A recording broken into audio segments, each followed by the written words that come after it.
Muy buenas alumnos, aquí Breaking Bad una vez más para hablar de química, y hoy vamos a tratar un tema de química orgánica y en concreto vamos a hablar de qué es la isomería y qué tipos tenemos. Como veis aquí a la derecha ya he hecho una pequeña lista, una pequeña chuleta para no olvidarme de ninguno, y vamos a empezar pues describiendo qué es la isomería, qué es un isómero dentro de la química orgánica. El concepto de isómero es muy simple, es una molécula que teniendo la misma fórmula molecular tiene diferente estructura. Es decir, nosotros podemos tener, por ejemplo, C4H10, que sería la fórmula molecular que corresponde al butano, pero esto podría ser C con sus hidrógenos, y también podría ser C y ahora el otro carbono conectado aquí. Y si contamos el número de carbonos y de hidrógenos que tenemos en ambas moléculas, en ambos casos tendremos los mismos, 4 carbonos y 10 hidrógenos. Por lo tanto, como estas dos moléculas tienen la misma fórmula molecular, C4H10, pero tienen distinta estructura, serían isómeros. Entonces, esto que hemos visto aquí con el caso del butano sucede con muchas otras moléculas y en muchos contextos distintos. Así que dentro de esta definición tan general que acabamos de ver, vamos a ver los distintos tipos. Bien, pues antes de empezar, como veis, tenemos aquí dos categorías distintas de isomería. Arriba tenemos las que pertenecen a la isomería estructural y debajo a las que pertenecen a la estereoisomería. Vamos a ver, la isomería estructural lo que nos dice es que estamos teniendo isómeros en los cuales estamos enlazando los carbonos o los grupos funcionales en posiciones distintas. Es decir, son isomerías en las que estamos cambiando la estructura de la molécula de alguna manera. Estamos colocando átomos que antes estaban en un sitio en otro. Es decir, si tenemos por ejemplo CH3, CH2, CH, CH3, esto sería un alcohol en el que tenemos el alcohol en el carbono número 2. Un isómero estructural sería, por ejemplo, poner el alcohol en el carbono de al lado. Estamos colocando enlaces en sitios donde antes no estaban. Estamos moviendo enlaces de un sitio a otro. Todo este tipo de isómeros se engloba dentro de la isomería estructural. Y por otro lado tenemos la estereoisomería. En este caso también tenemos diferencias en la estructura, pero esta vez no es por movimiento entero de grupos. No estamos conectando los átomos de otra manera.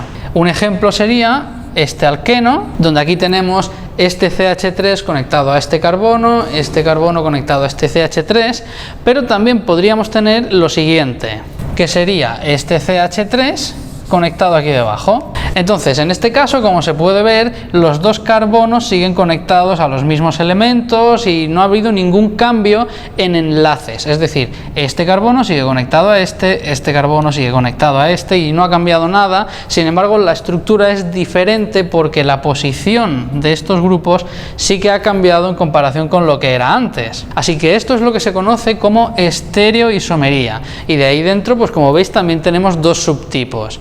Entonces, esto que acabamos de ver, el hecho de que un átomo esté conectado aquí o aquí y aquí que estén todos conectados en el mismo sitio es lo que se llama conectividad. Entonces decimos que los isómeros estructurales son aquellos en los que cambia la conectividad porque los elementos están colocados en sitios donde antes no estaban, y en los estereoisómeros la conectividad no varía porque realmente los grupos están conectados a los mismos átomos, simplemente han cambiado de posición. Así que, habiendo descrito los dos grupos, pasamos a desglosarlos un poco más. Bien, un isómero estructural de cadena es aquel en el que modificamos la cadena de carbonos. Imaginémonos, por ejemplo, el pentanol, el 1-pentanol, donde aquí tenemos el alcohol en la punta de la cadena de carbonos. Ahora mismo, si nosotros movemos este carbono del extremo, por ejemplo, hasta aquí, tendríamos la siguiente estructura. Como veis, lo que ha variado aquí es que este carbono lo hemos traído a esta posición, hemos cambiado la conectividad, por lo tanto es isomería estructural, y en este caso es de cadena porque mientras que aquí la cadena era lineal, ahora la cadena aquí es ramificada. Entonces, como hemos modificado la cadena, es un isómero estructural de cadena. Ahora bien, vamos a ver qué sería un isómero estructural de posición. En este caso lo que estamos haciendo en un isómero estructural de posición también es mover, pero en este caso no vamos a mover la cadena, va a quedar igual, y lo que vamos a mover es el grupo funcional. Borramos por aquí. Y entonces un isómero estructural de posición del 1-pentanol, que es la que llevamos dibujando desde el principio, sería, por ejemplo, poner este OH en lugar de conectado en este carbono, colocarlo en el del medio y quedaría esta molécula que estamos viendo aquí. Mientras que antes era 1-pentanol, ahora sería 3-pentanol. Y tenemos el hidroxilo colocado en otra posición, por lo tanto es isomería estructural de posición. Ahora vamos a ver un ejemplo de isomería de función. Isomería de función es cuando nosotros en esta molécula reorganizamos los elementos de alguna manera que cambie el grupo funcional. Aquí tenemos un alcohol, pero si ahora yo, por ejemplo, moviera este trozo de cadena de carbonos y en lugar de conectarlo aquí a otro carbono lo conecto al oxígeno, tendríamos lo siguiente: CH3, CH2, CH2, O, que sería este trozo que tenemos aquí, enlazado al CH2CH3. Como veis, tenemos los mismos átomos de carbono, 5 arriba, 5 abajo, un oxígeno, y si calculamos tendremos exactamente la misma fórmula molecular. Sin embargo, aquí lo que pasa es que teníamos un alcohol y ahora lo que tenemos debajo es un éter. Como veis, tenemos de nuevo isomería estructural porque los átomos están conectados de otra manera. Sin embargo, esta vez es de función porque aquí teníamos un alcohol y hemos cambiado a un éter. Aquí en este punto me gustaría hacer un inciso bastante importante y que suele llevar a despistes. Vamos a ello. Bien, vamos a mirar la isomería de la propanona, que es esta molécula que tenemos aquí. Si yo quiero hacer un isómero de esta molécula, podría hacer este de aquí, CH3, CH2, CH y aquí el carbonilo. Fijaos que lo que he hecho ha sido mover esto de aquí a aquí. Simplemente he cambiado su posición en la cadena de carbonos. Entonces, podríamos pensar que estamos teniendo isomería estructural de posición.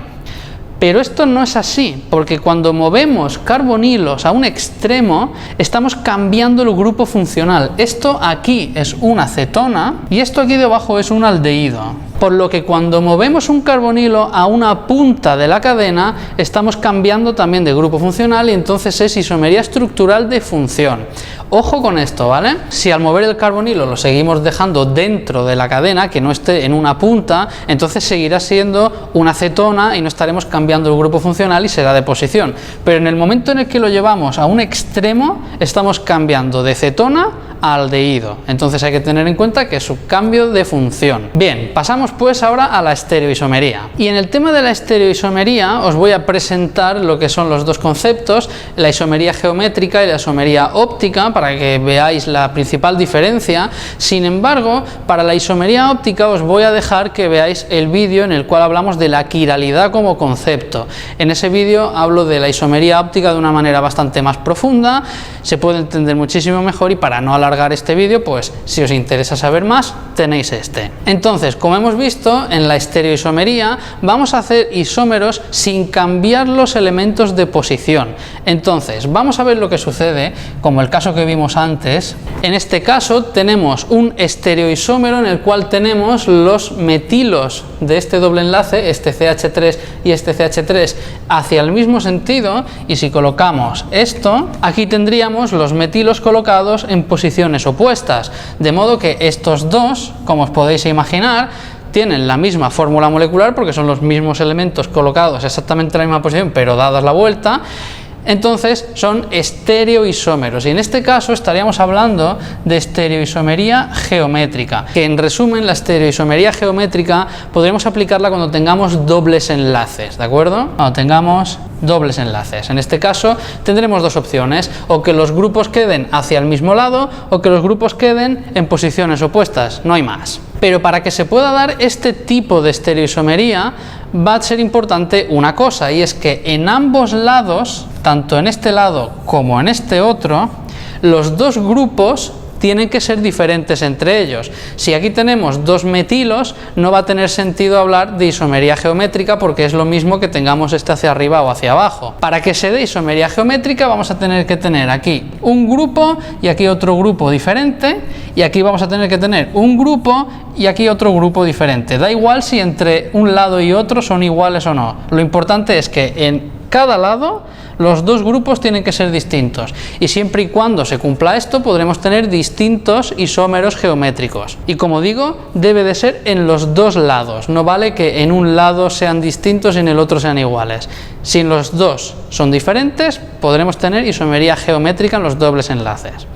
Y ahora vamos a ver qué pasa con la isomería óptica. La isomería óptica, a diferencia de la isomería geométrica, no requiere que haya dobles enlaces. Podríamos tener esta molécula, CH3, CH2, CH3, y aquí en este carbono, con el hecho de tener 4 sustituyentes diferentes, como por ejemplo ahora, que aquí tenemos CH3, CH2, aquí CH3, aquí un hidrógeno y aquí un cloro, por el simple hecho de tener 4 sustituyentes diferentes, se generan dos posibles posiciones en el espacio. Tal y como digo, esto está descrito mejor en el vídeo de la quiralidad. Este efecto se conoce como quiralidad. Cuando nosotros tenemos un carbono que es sp3, que tiene 4 enlaces simples a su alrededor, y los 4 son distintos, este carbono de aquí presenta lo que se dice quiralidad. Y esto va a implicar que, parecido a lo que pasaba con los dobles enlaces, el cloro y el hidrógeno podrían estar hacia un lado o hacia el otro